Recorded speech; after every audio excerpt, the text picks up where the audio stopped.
Assalamualaikum warahmatullahi wabarakatuh. Waalaikumsalam warahmatullahi wabarakatuh. Halo sahabat Cipat, saya Nabila Zaida. Kembali lagi dengan saya di podcast kali ini.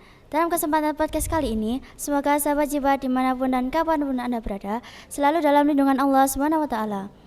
Langsung saja, dalam kesempatan podcast kali ini, sudah ada narasumber kita. Assalamualaikum Ustadz Nahilul. Waalaikumsalam warahmatullahi wabarakatuh. Bagaimana kabarnya hari ini Pak? Alhamdulillah, semoga kita mendapatkan limpahan rahmat dan karunia dari Allah Subhanahu wa Ta'ala. Oke Pak, langsung saja. Bagaimana sih Pak kita itu bisa meneladani kisah para sahabat Nabi, yakni Abu Bakar radhiyallahu anhu? Silakan Pak.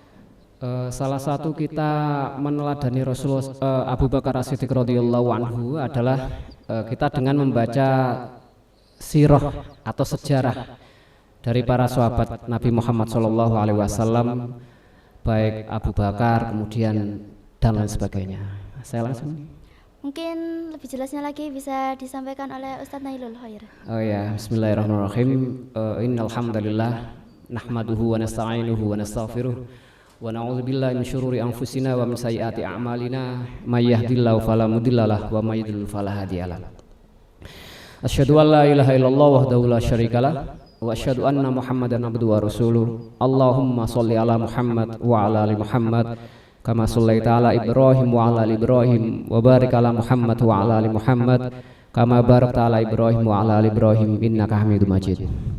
Para pemirsa Cipat TV yang semoga mendapatkan rahmat dari Allah Subhanahu wa Ta'ala, patut kita bersyukur kepada Allah Subhanahu wa Ta'ala yang alhamdulillah dalam kesempatan hari ini kita bisa dalam keadaan sehat walafiat, dan itu merupakan limpahan rahmat dari Allah Subhanahu wa Ta'ala. Salat dan salam semoga tetap tercurahkan kepada Nabiullah Muhammad Rasulullah sallallahu alaihi wasallam. Allahumma shalli wa sallim alaihi. Para pemirsa Cipat TV, dalam kesempatan hari ini kita akan mempelajari dan juga belajar bersama-sama tentang salah satu sahabat Nabi Muhammad sallallahu alaihi wasallam, yaitu Abu Bakar radhiyallahu anhu. Sebelum kita mempelajari tentang biografi dan juga profil daripada Abu Bakar, kita tidak bisa terlepas dari Abu Bakar sahabat Nabi ini sebelum masuk Islam bagaimana, atau mungkin kita tidak bisa lepas daripada bagaimana sosiologi kemasyarakatan yang ada di sekeliling Abu Bakar yang waktu itu beliau hidup di daerah Jazirah Arab. Dan juga kita tidak bisa terlepas daripada kultur atau budaya daripada Abu Bakar yang ada di daerah Arab tersebut. Nah, yang pertama, bahwa pra-Islam atau sebelum datangnya Islam di Jazirah Arab itu mempunyai budaya yang luar biasa, barbar dan juga yang luar biasa, yang sangat bengis dan sebagainya. Salah satu hal yang sangat bengis dan juga yang mungkin dirasa luar biasa kejamnya itu adalah adalah kebiasaan menguburkan atau membunuh bayi perempuan. Jadi manakala istrinya itu mempunyai anak, kalau mereka mempunyai anak laki-laki maka mereka senang karena akan menjadi panglima atau menjadi tentara lah di sukunya yang akan berperang dan lain sebagainya. Itu kalau punya anak laki-laki. Tapi kemudian manakala mereka mempunyai anak perempuan, itu mereka itu marah, dan bahkan tidak sedikit dari mereka itu menguburnya dan membunuhnya secara hidup-hidup. Itu diabadikan oleh Allah Subhanahu wa Ta'ala di dalam surat An-Nahl ayat 58 dan 59 yang a'udzubillahi minasyaitonirrajim wa idza busyira ahaduhum bil unsa azalla wajhuhu muswadda wa huwa kazim. Wa idza busyira ahaduhum bil unsa, manakala orang kafir Quraisy waktu itu, dan itu tidak hanya satu dua orang, bahkan kemudian hampir semuanya, manakala mereka mempunyai anak perempuan atau dikabari bahwa istrinya mempunyai anak perempuan, wa idza busyira ahadum bil unsa zalla wajhuhu muswadda wa huwa kadhim, wajahnya itu menjadi menghitam atau memerah karena marah dan marah. Dilanjutkan oleh Allah Subhanahu wa Ta'ala tentang gambaran orang kafir Quraisy sebelum Islam, yatawarau minal qaumi min su'i ma busyira bih. Mereka itu menyembunyikan dari kaumnya dari kabar buruk yang mereka dengar. lantas dilanjutkan ayum sikuhu ala hunin, mereka mempertahankan anak perempuan ini menjadi dewasa akan tetapi dalam keadaan terhina, am yadussuhu fit turab, atau anak perempuan itu kemudian dibunuh atau dikubur hidup-hidup. Lah itulah pilihan orang kaum kafir Quraisy waktu itu. Ala sa'ama yahkumun, dan itu adalah keputusan yang sangat buruk. Ini diantaranya adalah adat jahiliyah yang pertama diantaranya. Adat jahiliyah yang kedua adalah mereka suka bertikai, berperang. Sehingga ketika mereka mempunyai anak laki-laki, maka mereka merasa bangga karena akan membanggakan keluarganya ketika berperang nanti, akan membanggakan sukunya dan akan membanggakan bangsanya. Mereka berlomba-lomba untuk membanggakan dirinya, keluarganya karena harta dan juga anak. Lebih-lebih anak laki-laki. Kalau mereka mempunyai anak perempuan, maka mereka akan terasa terhina. Bahkan perempuan waktu itu gambarannya lebih buruk, bahkan bisa diwariskan kepada yang lainnya atau keluarga yang lainnya. Ini adalah budaya adat yang terjadi, yang ada pada masa sebelum Islam atau sebelum Rasulullah Shallallahu Alaihi Wasallam diutus menjadi seorang nabi dan rasul. Lah, ini secara budaya pada zaman jahiliyah. Kemudian ketika Rasulullah Shallallahu Alaihi Wasallam diutus menjadi seorang nabi dan rasul, kemudian Rasulullah Shallallahu Alaihi Wasallam menyampaikan dakwanya yang pertama dengan sembunyi-sembunyi, kemudian dilanjutkan secara terang-terangan selama 23 tahun, selama 13 tahun di fase Mekah ditanamkan oleh Rasulullah berkaitan dengan akidah dan akidah. Bahkan di dalam hadisnya, man kana yu'minu billahi wal yaumil akhir, barang siapa yang beriman kepada Allah dan hari akhir. Seperti itu terus. Sehingga orientasi para sahabat Nabi yang waktu itu masuk Islam tertanam di dalam hatinya kecintaannya 100% kepada Allah dan Rasulnya. Orientasinya bukan dunia, tapi orientasinya adalah akhirat. Dan mereka seakan-akan selalu diawasi atau muraqabah oleh Allah Subhanahu wa taala. Dan lebih-lebih tertanam di dalam hatinya bahwa nanti akan ada suatu masa yang mana mulut mereka terkunci dan yang berbicara adalah tangan mereka, kemudian yang menjadi saksi adalah kaki-kaki mereka. Lah inilah yang kemudian tertanam kepada diri sahabat Nabi Muhammad, yang kemudian mereka masuk Islam sehingga terpatri iman dan takwanya hanya kepada Allah Subhanahu wa taala.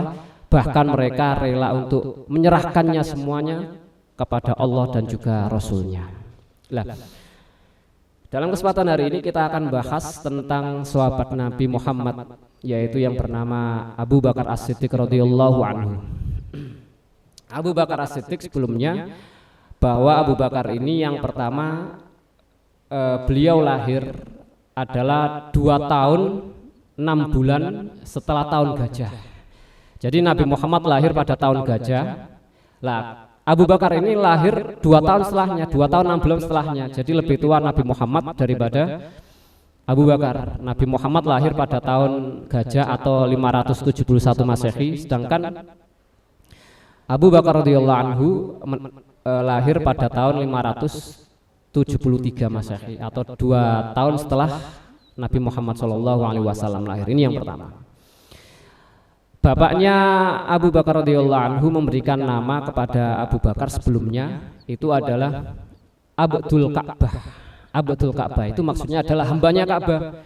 Karena waktu itu banyak orang jahiliyah itu kemudian memberikan nama anaknya itu dengan nama-nama benda, bahkan nama-nama tuhannya. Ada Abdul Ka'bah seperti Abu Bakar ini, nama sebelum masuk Islam. Ada Abdul Uzzah, hambanya Uzza. Uzza ini adalah nama Tuhan atau nama dewanya orang Arab waktu itu. Lata, Uzza dan Manat dan sebagainya. Lah ini adalah Abu Bakar radhiyallahu anhu. Lah kemudian setelah masuk Islam, maka kemudian Abdul Ka'bah atau Abu Bakar ini kemudian diganti namanya oleh Rasulullah menjadi Abdullah bin Abi Quhafah. Lah ini yang pertama. Jadi namanya setelah masuk Islam diganti dengan nama Abdullah bin Abu Quhafah. Ini yang pertama. Lah, selanjutnya salah satu keunggulan dari sahabat Nabi Muhammad yang bernama Abu Bakar radhiyallahu anhu ini adalah bahwa Abu Bakar ini semasa hidupnya itu tidak pernah bersujud atau tidak pernah menyembah kepada berhala. Padahal waktu itu orang-orang banyak menyembah berhala, kemudian menyembah Lata, menyembah Uzza, kemudian menyembah Manat yang sebagai Tuhan dan juga dewa-dewa mereka. Bahkan ada yang kemudian tawaf dengan keadaan telanjang waktu itu. Ketika ada jahiliyah, ini Abu Bakar tidak mau melakukan itu. Bahkan suatu ketika di dalam salah satu riwayatnya itu Abu Bakar ini diajak oleh bapaknya, diajak ke bapaknya ke tempat ibadah.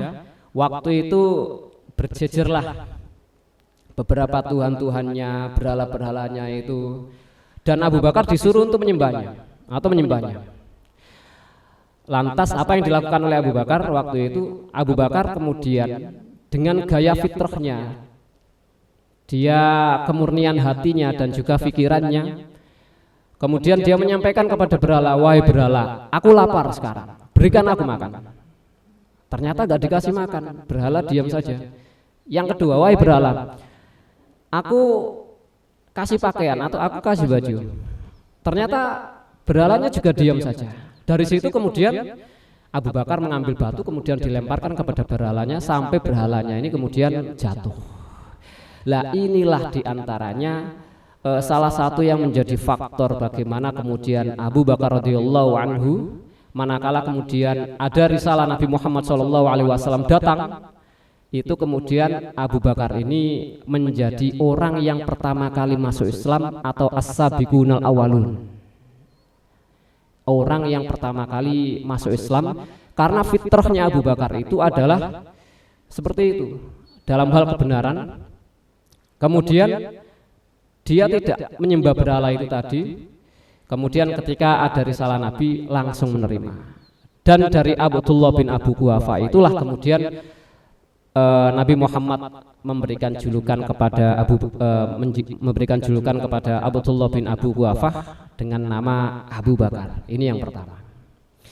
Kemudian yang kedua, di antara keunggulan dari Abu Bakar radhiyallahu anhu yang kedua itu adalah Abu Bakar itu diberikan julukan oleh Rasulullah dengan as-siddiq. Maksudnya as-siddiq itu adalah orang yang membenarkan. Yang mana Abu Bakar ini senantiasa membenarkan apa yang dikatakan oleh Rasulullah SAW. Lebih-lebih waktu itu Abu Bakar, lebih-lebih waktu itu Rasulullah SAW itu setelah terjadinya peristiwa Isra dan Mi'raj, yang waktu itu luar biasa. Isra Mi'raj itu perjalanan malam dari Masjidil Haram ke Masjidil Aqsa, kemudian dari Masjidil Aqsa ke Sidratul Muntaha. Dari situ orang kafir Quraisy banyak yang tidak percaya. Pertama kali orang yang bertemu dengan Nabi Muhammad manakala Isra Mi'raj itu adalah Amr bin Hisham. Amr bin Hisham ini adalah Abu Jahal. Lah, peristiwa Isra dan Mi'raj itu adalah dari Masjidil Haram ke Masjidil Aqsa. Masjidil Haram dan Masjidil Aqsa itu jaraknya adalah kurang lebih sekitar 1.500 meter. Coba kita bayangkan ya, 1.500 meter. Jarak Dendels dari Anyer sampai Panarukan yang kurang lebih sekitar 1.000 km itu sangat jauh. Jangankan zaman sekarang, apalagi jangankan zaman dulu, zaman sekarang saja untuk melakukan perjalanan semalam saja itu mungkin alam. Apalagi zaman dahulu yang kemudian kendaraannya cuma kuda dan unta. Bahkan waktu itu kemudian Abu Jahal menyampaikan, wahai Muhammad, benarkah engkau telah melakukan perjalanan dari Masjidil Haram ke Masjidil Aqsa yang jaraknya segitu jauhnya 1.500 meter, 1.500 km, yang kalau ditempuh dengan kuda yang sangat kuat, kemudian seorang laki-laki yang kuat dan tangguh, perjalanan 1.500 km itu butuh waktu kurang lebih sekitar 1 bulan. Ini kok kemudian hanya ditempuh dalam semalam saja.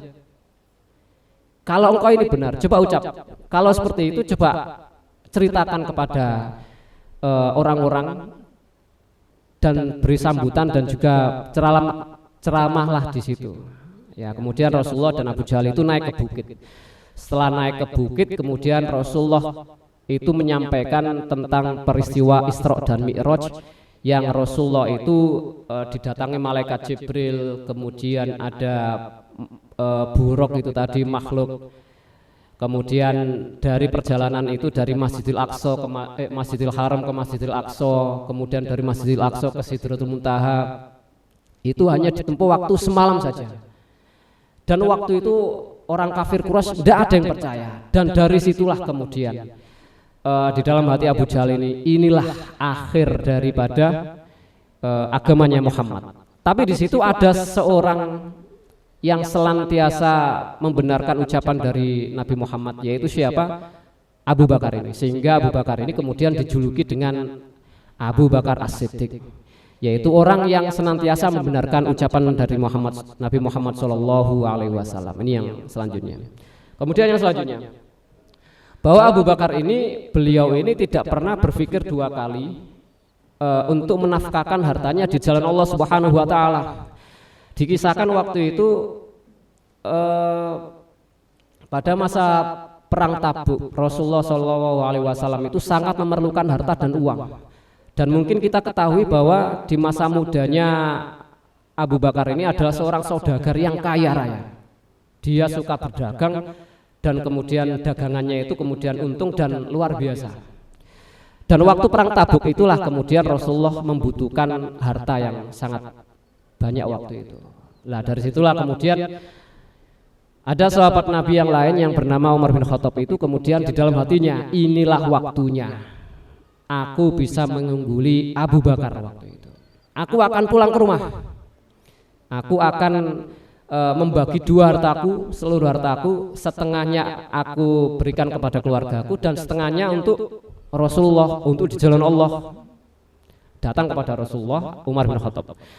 Setelah datang kepada Umar bin Khattab, setelah Umar bin Khattab datang kepada Rasulullah SAW, lantas kemudian Umar bin Khattab ini menyerahkan setengah hartanya itu tadi. Ditanya oleh Rasulullah, wahai Umar, apa yang kau tinggalkan untuk keluargamu? Umar menjawab, aku meninggalkan setengah atau separuh daripada hartaku.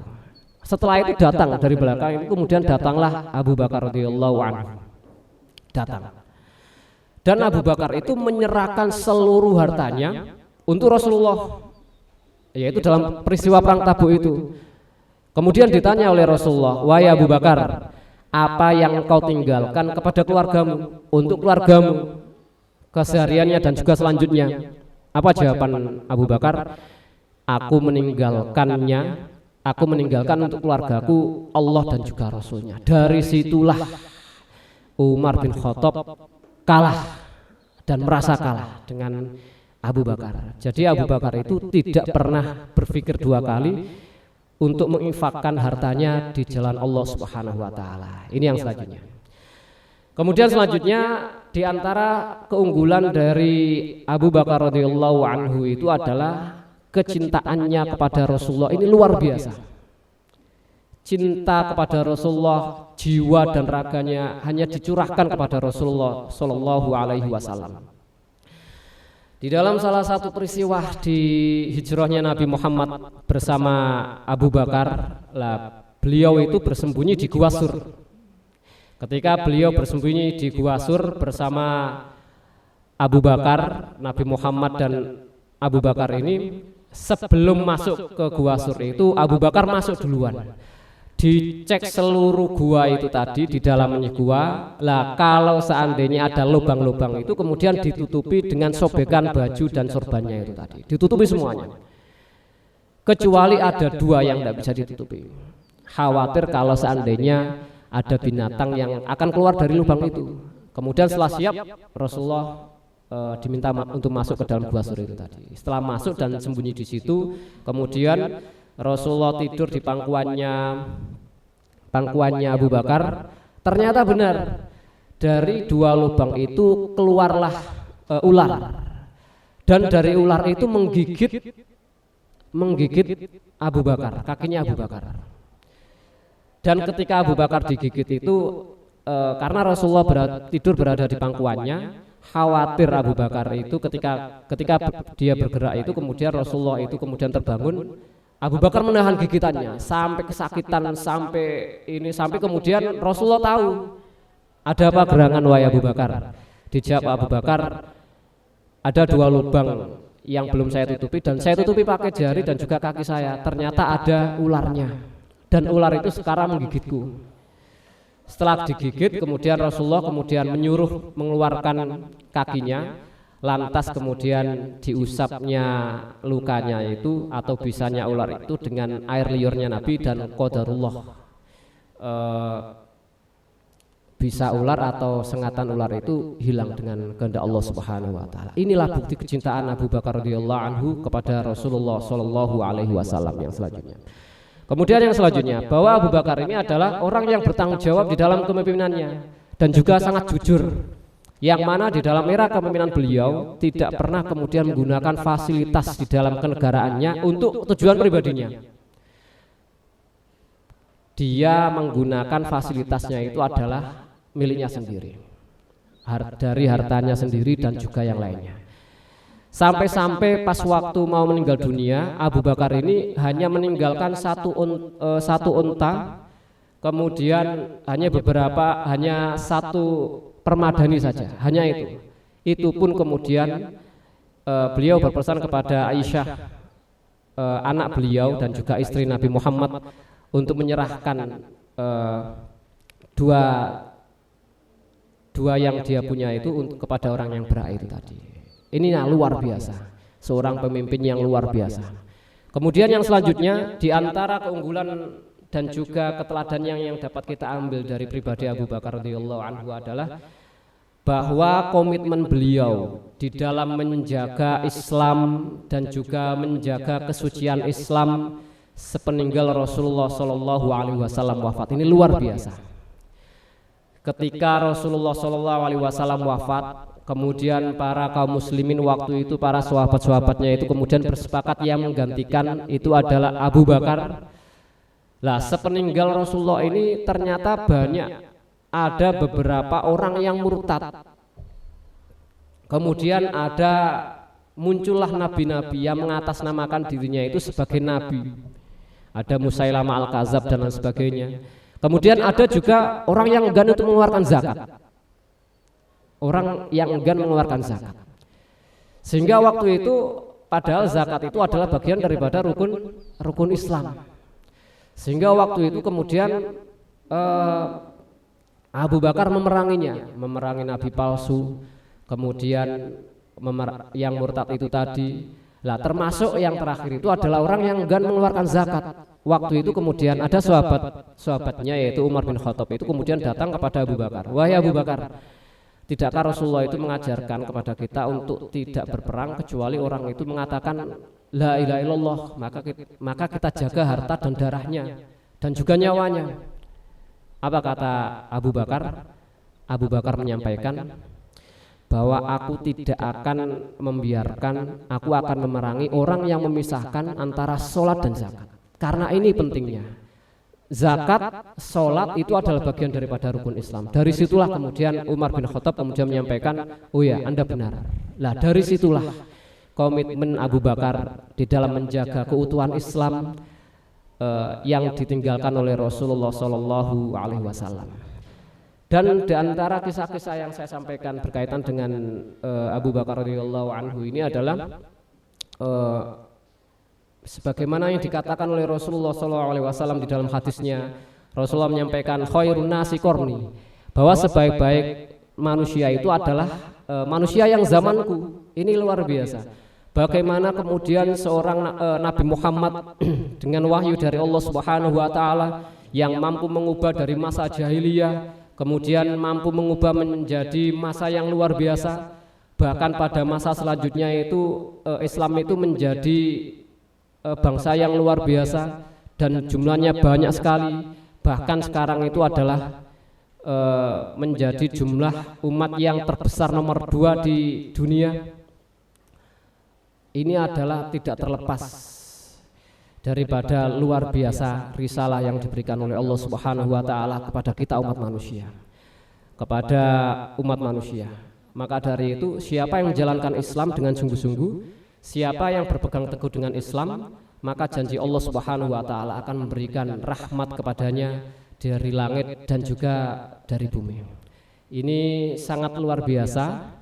Dan marilah kita sebagai pengikutnya Nabi Muhammad mengikutinya dan kita menjaga keimanan kita sampai kemudian akhir kelak hayat kita. Mungkin demikian yang dapat kita sampaikan, yang dapat saya bahas dalam kesempatan hari ini, dan saya kembalikan kepada pembawa acara. Demikian paparan yang disampaikan oleh Ustadz Nailul. Semoga yang disampaikan Ustadz Nailul dapat bermanfaat bagi kita semua, dan semoga Ustadz Nailul dan sekeluarga selalu diberikan oleh Allah lindungannya. Amin ya rabbal alamin. Sekian, saya Nabila Zaidah. Saya pamit undur diri. Sekian, wassalamualaikum warahmatullahi wabarakatuh. Waalaikumsalam warahmatullahi wabarakatuh.